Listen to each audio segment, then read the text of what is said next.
بسم الله الرحمن الرحيم. تبارك الذي بيده الملك وهو على كل شيء قدير، الذي خلق الموت والحياة ليبلوكم أيكم أحسن عملا وهو العزيز الغفور، الذي خلق 7 سماوات طباقا ما ترى في خلق الرحمن من تفاوت فارجع البصر هل ترى من فطور ثم ارجع البصر كرتين ينقلب إليك البصر خاسئا وهو حسير، ولقد زينا السماء الدنيا بمصابيح وجعلناها رجوما للشياطين وأعتدنا لهم عذاب السعير، وللذين كفروا بربهم عذاب جهنم وبئس المصير. إذا ألقوا فيها سمعوا لها شهيقا وهي تفور تكاد تميز من الغيظ كلما ألقي فيها فوج سألهم خزنتها ألم يأتكم نذير قالوا بلى قد جاءنا نذير فكذبنا وقلنا ما نزل الله من شيء إن أنتم إلا في ضلال كبير. وقالوا لو كنا نسمع أو نعقل ما كنا في أصحاب السعير فاعترفوا بذنبهم فسحقا لأصحاب السعير. إن الذين يخشون ربهم بالغيب لهم مغفرة وأجر كبير. وأسروا قولكم أو اجهروا به إنه هو عليم بذات الصدور. ألا يعلم من خلق وهو اللطيف الخبير.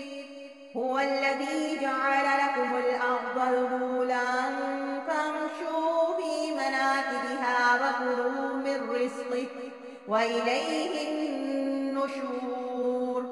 أأمنتم من في السماء أن يخسف بكم الأرض فإذا هي تمور أم أمنتم من في السماء أن يرسل عليكم حاصبا فستعلمون كيف نذير. ولقد كذب الذين من قبلهم فكيف كان نكير. أولم يروا إلى الطير فوقهم صافات ويقبض ما يمسكهن إلا الرحمن إنه بكل شيء بصير. أمن هذا الذي هو جند لكم ينصركم من دون الرحمن إن الكافرون إلا في غرور. أمن هذا الذي يرزقكم إن أمسك رزقه بل لجوا في عتب ونفور.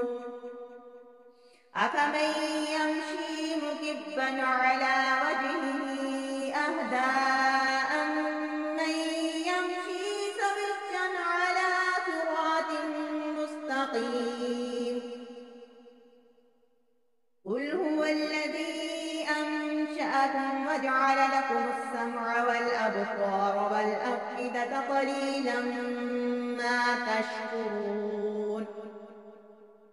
قل هو الذي ذرأكم في الأرض وإليه تحشرون. ويقولون متى هذا الوعد إن كنتم صادقين. قل إنما العلم عند الله وإنما أنا نذير مبين فلما رأوه زلفة سيئت وجوه الذين كفروا وقيل هذا الذي كنتم به تدعون قل أرأيتم إن أهلكني الله ومن معي أو رحمنا فمن يجير الكافرين من عذاب أليم قل هو الرحمن آمنا به وعليه توكلنا فستعلمون من هو في ضلال مبين قل أرأيتم إن أصبح ماؤكم